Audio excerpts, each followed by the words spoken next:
I went to feed him that morning and found him dead, lying in his enclosure, motionless. The veterinarian came immediately, said there was something I needed to see. When I looked, my hands started shaking. This wasn't an accident. This was deliberate. That day was the most important competition. I'd been preparing for 6 years. Now everything was finished. A week later, the phone rang, a number I didn't recognize. The person on the other end said something in a trembling voice, just one sentence. But that sentence changed everything. My name is Reed Ashford. I'm 47 years old. I do professional work in Wyoming. For 20 years. Very specialized, very rare. What I lost that morning was 6 years of my work, but what I learned afterward, and the plan I created, exposed everything. And the number was far higher than I'd thought. I'm a falconer. I breed and train birds of prey, primarily peregrine falcons. It's an ancient practice, thousands of years old. In the modern world, there are maybe 3,000 serious falconers in the United States. It's expensive, time-consuming, requires permits, training, facilities. But for those of us who do it, it's not a hobby. It's a way of life. I started when I was 27. Took an apprenticeship under a master falconer in Montana named Thomas Brennan. Spent 2 years learning how to handle raptors, how to train them, how to care for them, how to hunt with them. The relationship between falconer and bird is unique. It's not like owning a pet. These are wild predators. You don't domesticate them. You build a partnership, a bond based on trust and mutual benefit. After my apprenticeship, I got my general falconry license. Built facilities on property I'd bought outside Cody, Wyoming. Started with a single red-tailed hawk, then expanded. By my early 30s, I was breeding peregrine falcons, the fastest animal on Earth. In a hunting dive, a peregrine can reach speeds over 240 miles per hour. They're extraordinary creatures, powerful, intelligent, loyal in their own way. I met Apollo in 2018. He was a chick, part of a clutch from one of my breeding pairs. From the moment he hatched, I could tell he was different, stronger, more alert, better instincts. I hand-raised him, spent hours every day training him. Flight training, hunting training, competition training, because that's the other part of falconry. Competitions, events where falconers demonstrate their bird skills, speed flights, accuracy hunts, obedience tests. It's how we measure the quality of our training and our birds' natural abilities. Apollo excelled at everything. By 2020, when he was 2 years old, he'd won multiple regional competitions. By 2022, he was a national champion. 3 years running, he wasn't just my bird. He was the best bird I'd ever trained, the best I'd ever seen. His value was approximately $120,000. Other breeders had offered to buy him. I'd refused every offer. Apollo wasn't for sale. We were partners. The Grand Basin Falconry Competition happens every October in Montana. It's the premier event in North American falconry. Falconers come from across the continent, even international participants. The competition spans 3 days, multiple categories. The overall champion receives a substantial prize, recognition, and most importantly, prestige. Winning Grand Basin establishes your reputation for years. I'd competed 4 times before, never won overall. Apollo and I had come close in 2023. Second place. This year, 2024, we were favorites. Apollo was at his peak. 6 years old. Prime age for a peregrine. Our training had been perfect.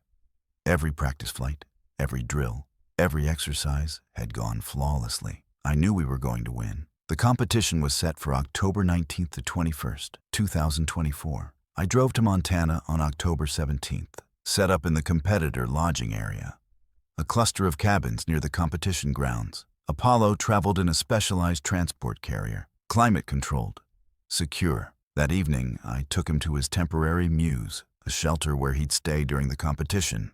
Fed him, checked him over. Everything was perfect.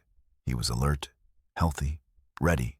I went to bed confident. October 18th, competition check-in day. I woke at 6 a.m. My routine was to feed Apollo early, get him settled before the day's activities. I walked to his mews carrying his breakfast. Raw quail, his favorite. Opened the door. Apollo was lying on the floor of his enclosure, not on his perch where he should have been, lying down. Raptors don't lie down. They perch, sleep, standing. I knew immediately something was catastrophically wrong. I rushed to him. He was dead. Body already cold, stiff. I stood there unable to process what I was seeing. Then training took over. I called Dr. Sarah Chen, the competition's official veterinarian. She arrived within 20 minutes. Examined Apollo. Her face was grim. "Reed, I need to do a necropsy. But preliminary observation suggests poisoning." "What?" "Look at his mouth. The discoloration around his beak. The position of his body. These are signs consistent with toxin ingestion." "I don't understand. How could he have been poisoned? Did you feed him anything unusual yesterday?" "Number. Just his normal diet. Raw meat from my own supplies. Has anyone else had access to this mews?" The door was locked.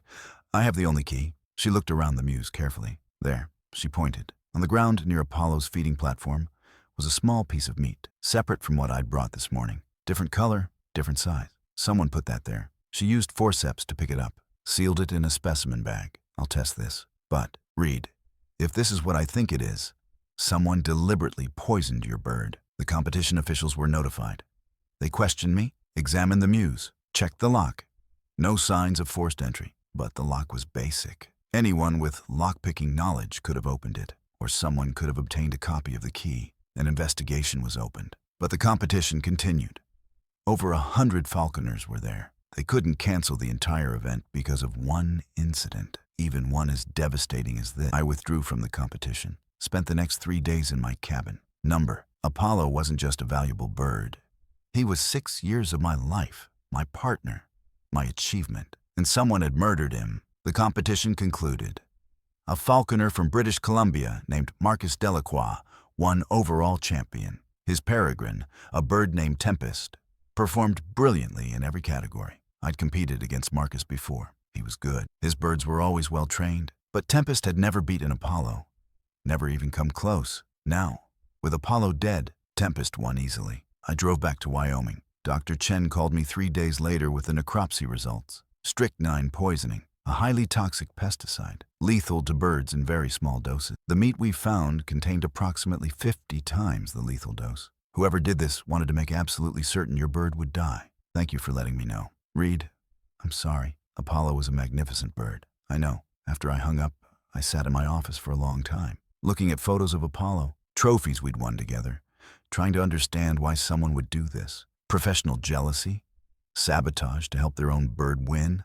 Or something else? A week later, on November 2nd, my phone rang. Unknown number. Montana area code. I answered. "Is this Reed Ashford?" "Yes. This is Cameron Hart. I'm a falconer from Missoula. We've met at competitions. I remember you. Your bird is Storm, right? A gyrfalcon. Was Storm. He died 3 days ago." "I'm so sorry. What happened?" "Poisoning. I found him dead in his mews the morning of a regional competition." The vet confirmed strychnine, just like Apollo. My blood ran cold. "The exact same thing?" "Yes." "And Reed?" I asked around. "You're the third falconer this has happened to." "What?" "Derek Cole in Washington. His bird died in September, right before the Cascade Mountain competition. Poisoning. And Lisa Yamada in Colorado. Her bird died in August before the Rocky Mountain Classic, also poisoning. 4 championship birds, 4 competitions, all poisoned with strychnine right before major events. Someone is systematically killing competition falcons, and I think we need to figure out who before more birds die. Cameron Hart and I spent the next week making calls, reaching out to falconers across the western United States, asking questions, looking for other incidents. What we found was worse than we'd imagined. 7 championship birds had died in the past 13 months, all poisoned, all within 24 to 48 hours before major competitions. The victims: August 2023, Victoria Cross, California. Her peregrine Athena died before the Golden State Classic. September 2023, Richard Hann, Oregon. His gyrfalcon Magnus died before the Cascade Summit competition. November 2023, Derek Cole, Washington. His peregrine Odin died before the Cascade Mountain Championship. February 2024, Lisa Yamada, Colorado. Her peregrine Artemis died before the Rocky Mountain Classic. May 2024, Thomas Kellerman, Idaho. His soccer falcon Brutus died before the Snake River competition. August 2024, Jordan Price, Utah. His peregrine Valkyrie died before the Red Rock Challenge. October 2024, me. Apollo died before Grand Basin. And Cameron Hart. Storm died after Grand Basin, but before the Copper Mountain Regional. 8 birds total. 8 devastated falconers, hundreds of thousands of dollars in losses. But more than that, years of training, partnerships, bonds that couldn't be measured in money. Cameron and I created a spreadsheet, documenting every case, dates, locations, competition details, falconers affected. We looked for connections, geographic patterns, anything that might point to a suspect. The competitions were scattered across 8 states, no single geographic cluster. The birds were different species, peregrines mostly, but also gyr falcons, and one saker falcon. The falconers had different backgrounds, different ages, different training methods. But there was one connection, one name that appeared in every single competition where a bird had been poisoned: Garrett Whitmore. Garrett was a falconer from Wyoming, same state as me, though we lived 3 hours apart. He was 52 years old, had been in falconry for 25 years. He competed regularly, always placed in the top 10, sometimes top 5. But he'd never won a major championship, never even come close to overall champion at Grand Basin. I'd met Garrett probably 30 times over the year, various competitions, falconry association meetings. He was intense, competitive, had a reputation for taking losses badly, but I'd never thought of him as dangerous. Cameron and I pulled competition records for every event where a poisoning had occurred. In every case, it had competed. In every case, after the championship bird died, Garrett's bird had moved up in rankings. At Golden State Classic, after Athena died, Garrett placed 3rd, his best finish at that competition ever. At Cascade Summit, after Magnus died, Garrett placed 2nd. At Rocky Mountain Classic, after Artemis died, Garrett placed 1st. His only major championship win. The pattern was undeniable, but pattern wasn't proof. We needed evidence. We needed to catch him in the act. The next major competition was the Winter Sky Classic in Montana, December 14th to 16th, 2024. 6 weeks away. Cameron and I registered. We weren't bringing our best birds.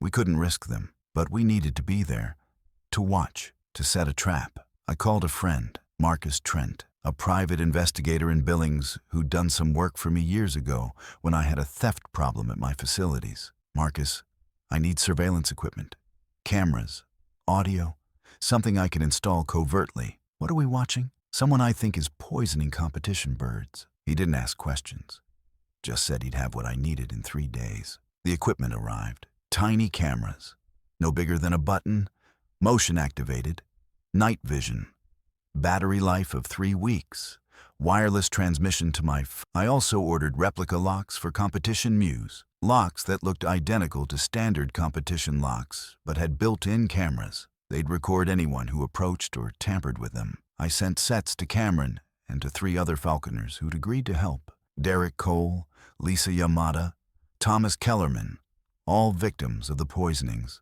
all wanting justice. We all registered for Winter Sky Classic.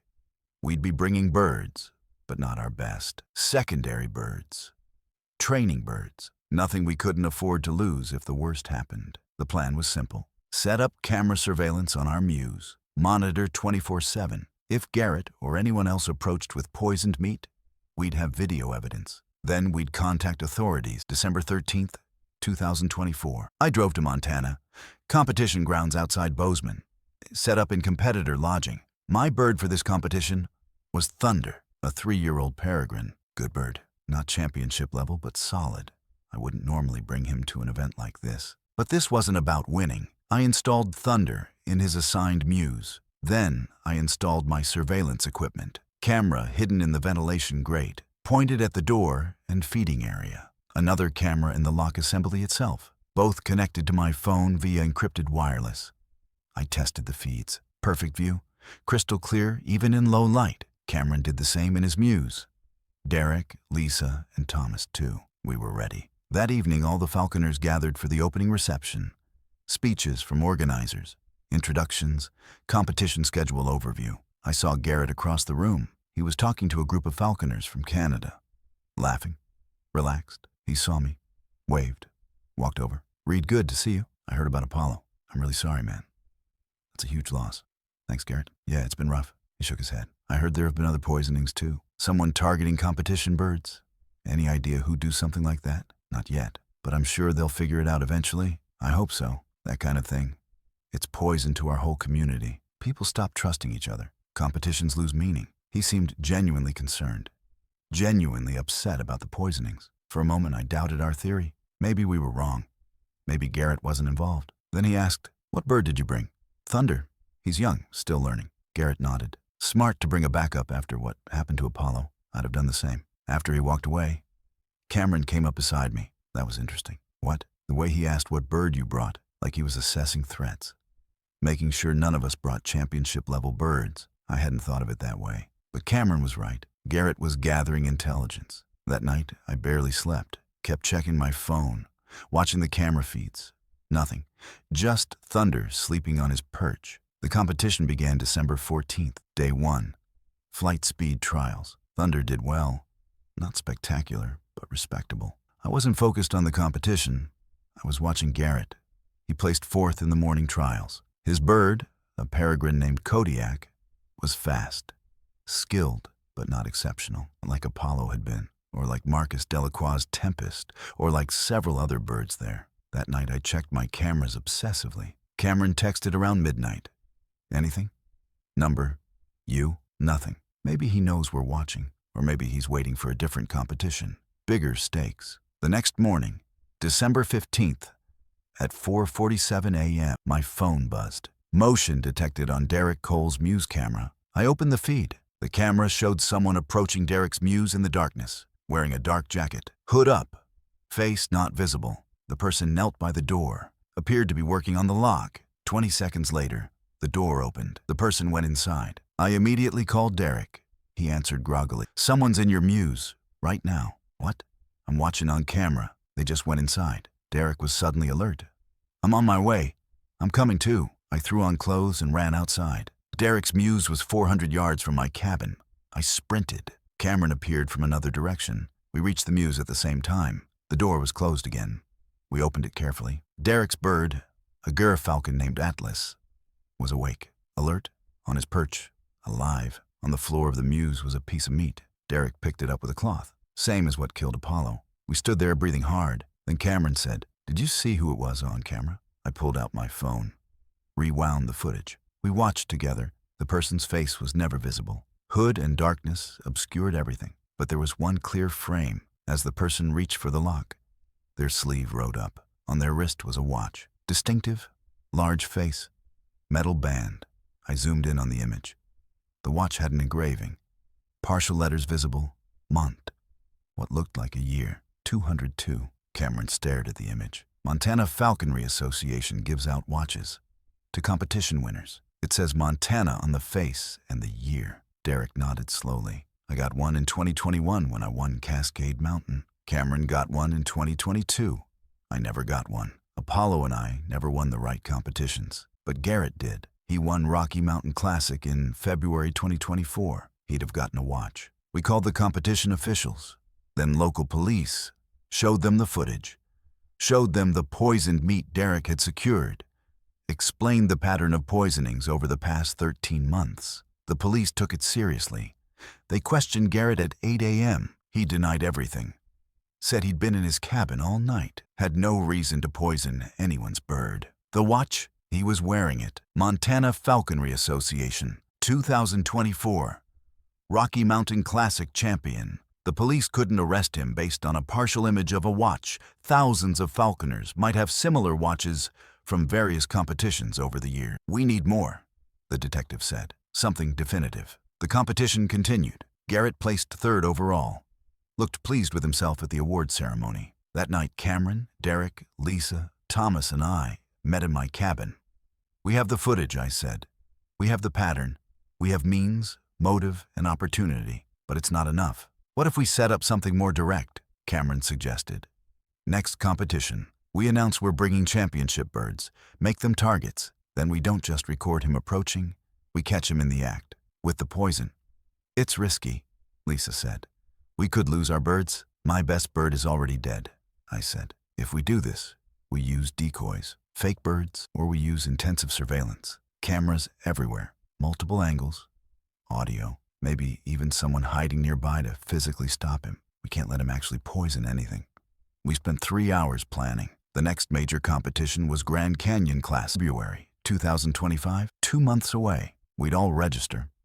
We'd all announce in advance on social media and falconry forums that we were bringing our best birds. Make ourselves irresistible targets. We'd set up comprehensive surveillance, multiple cameras, audio recording, and we'd take turns doing physical surveillance, staying awake, watching. If Garrett took the bait, we'd catch him red-handed. January 2025. Cameron, Derek, Lisa, Thomas, and I spent the month preparing. We coordinated with Marcus Trent, the private investigator, who helped us acquire professional-grade surveillance equipment. We also contacted the FBI, explained the pattern, the evidence we had so far. An agent named Robert Foster agreed to monitor the situation. If we captured clear evidence of Garrett committing a crime, the FBI would step in. Multi-state crime, interstate commerce, fraud, animal cruelty charges that crossed state lines. It was federal jurisdiction. We also reached out to other falconers who'd competed against Garrett over the years,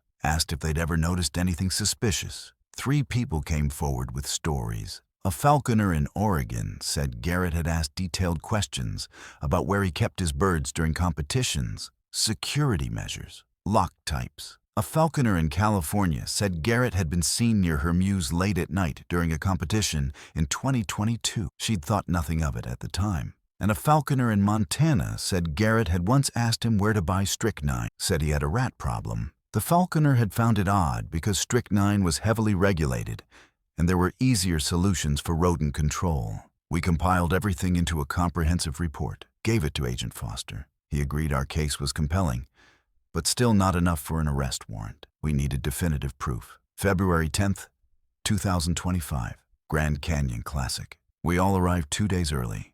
Set up our mews with elaborate surveillance.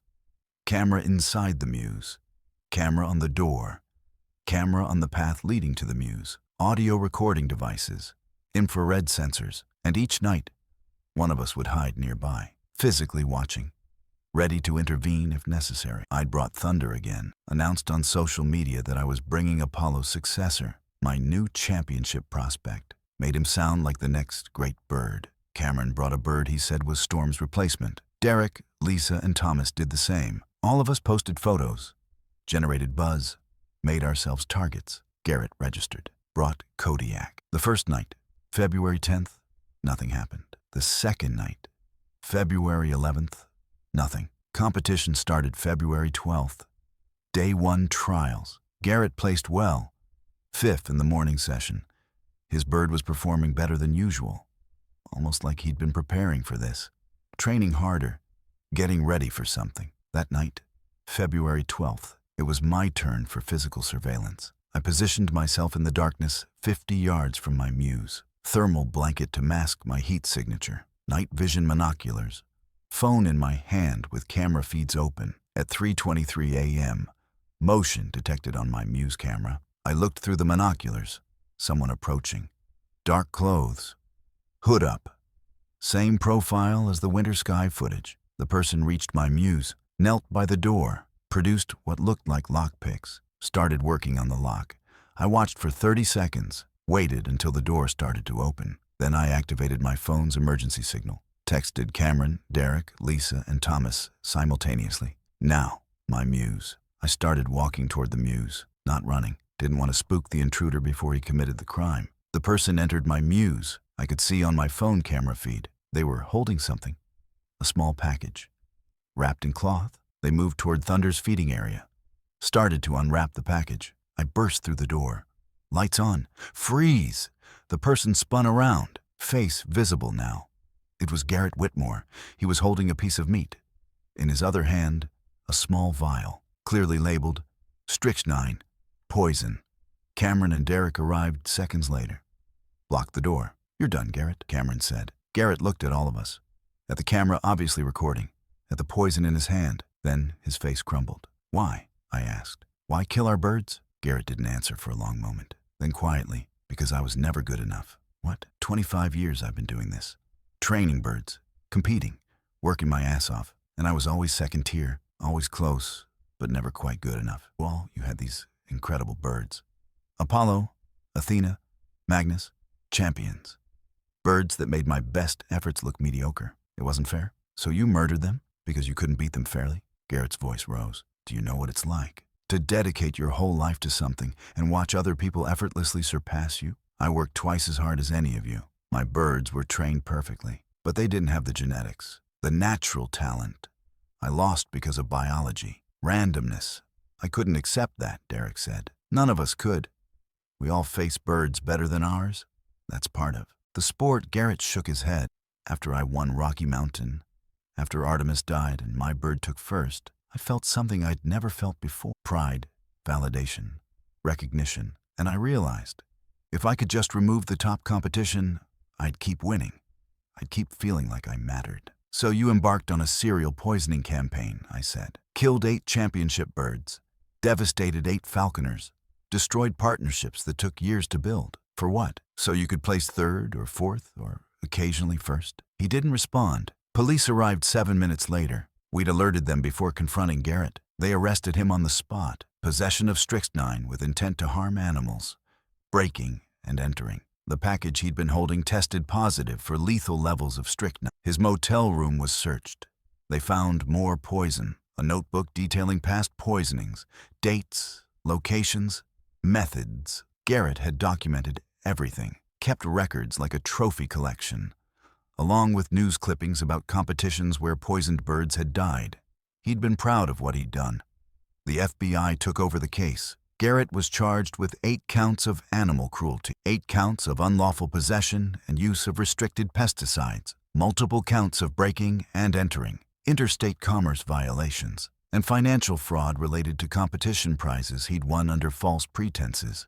He pleaded guilty to avoid trial, accepted a plea deal, 7 years in federal prison, 5 years probation, lifetime ban from falconry, forfeiture of all competition prizes and titles, and restitution. He was ordered to pay each of the 8 affected falconers $50,000, partial compensation for the birds we'd lost. The falconry community was devastated when the story broke. National media covered it. Articles about the serial poisoner who'd terrorized competitive falconry for over a year. Garrett became infamous, his name synonymous with the worst kind of betrayal. People who'd known him for decades felt sick. Competitions where he'd placed well were asterisked in record books, his wins invalidated. The Montana Falconry Association revoked his 2024 championship title, awarded it posthumously to Lisa Yamada and Artemis, who would have won if Artemis hadn't been poisoned. Similar corrections were made for other competitions. For me, the $50,000 didn't come close to replacing Apollo.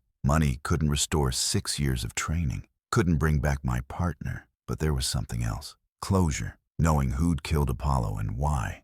Knowing he'd face consequences. It didn't heal the wound, but it helped. I took some time away from falconry, needed space to process everything, to grieve properly. By spring 2025, I started training again. Thunder, the bird I'd brought to Grand Canyon Classic, turned out to be more talented than I'd initially thought. Not Apollo level, but good, maybe great with the right training. I reached out to the other affected falconers. Cameron Hart, Derek Cole, Lisa Yamada, Thomas Kellerman, Victoria Cross, Richard Hahn, Jordan Price. We'd been brought together by tragedy, bound by shared loss, but there was also strength in that bond. In June 2025, we organized a memorial competition, the Apollo Classic, named after my bird, but honoring all 8 birds who'd been murdered. It wasn't about prizes or rankings. It was about celebrating what we loved, the partnership between falconer and bird, the ancient practice we dedicated our lives to. 50 falconers attended.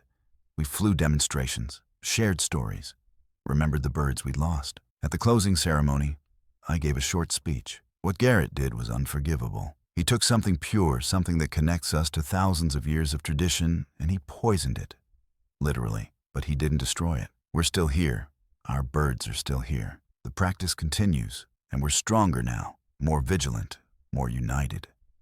The community applauded. Later that evening, Cameron approached. How's Thunder doing? Good.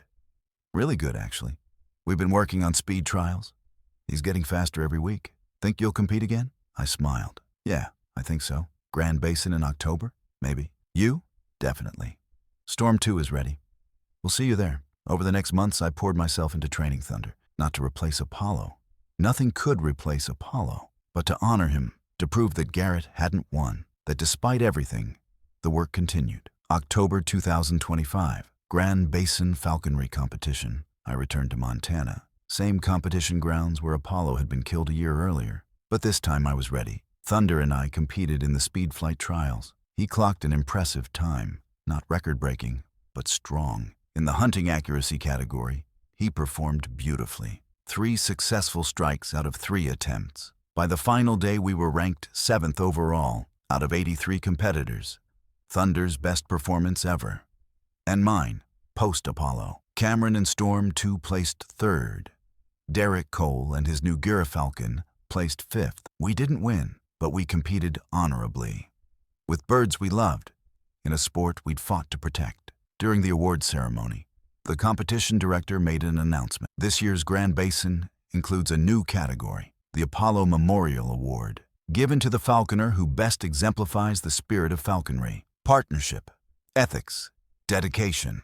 Our first recipient is Reed Ashford. I walked to the stage, accepted a plaque with Apollo's picture engraved on it. The audience of falconers stood and applauded. Several were crying. When it was my turn to speak, I kept it brief. Apollo was the best bird I ever trained. Losing him broke something in me, but this community helped put it back together. We look out for each other now in ways we didn't before. We're more careful, more protective of our birds. And we remember what was taken from us, and we make sure it never happens again. Thank you. I still fly Thunder regularly. He's 7 years old now, in his prime. We compete occasionally, but mostly we hunt. The traditional way, across the Wyoming landscape where I built my life. Sometimes I think about Garrett, in federal prison, banned from the practice he corrupted. I don't forgive him, can't forgive him, but I understand him in a way I didn't before. The desperation to matter, to be recognized, to win. We all feel that. The difference is, most of us channel it into working harder, training better, respecting the competition. Garrett chose something else, chose to destroy rather than build, to kill rather than improve, and he'll live with that choice for the rest of his life. As for me, I've learned something important about jealousy, about ambition, about the thin line between dedication and obsession. I've learned that sometimes the people who seem most committed to a community are actually its greatest threat. That someone can smile at you while planning your destruction. That vigilance isn't paranoia when you've seen what people are capable of. But I've also learned that communities can heal, that trust can be rebuilt, that even after betrayal and loss, life continues. Birds fly, partnerships form, the ancient practice endures. Apollo's legacy isn't just the trophies we won together, it's the awareness he brought to our community, the reforms we implemented, the way we now protect each other's birds, the memorial competition that bears his name. That's how I choose to remember him, not as a victim of Garrett's jealousy, but as a catalyst for change, a reminder of what we're protecting and why it matters. Every time I fly Thunder, I think about Apollo, about the 6 years we had together,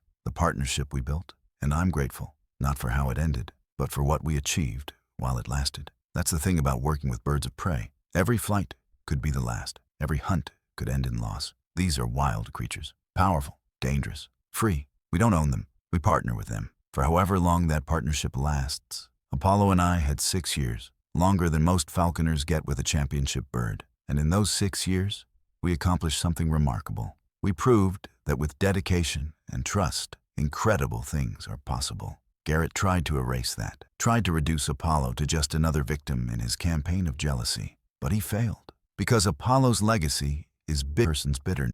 It's about what we build together, what we protect, what we honor, and that can never be poisoned.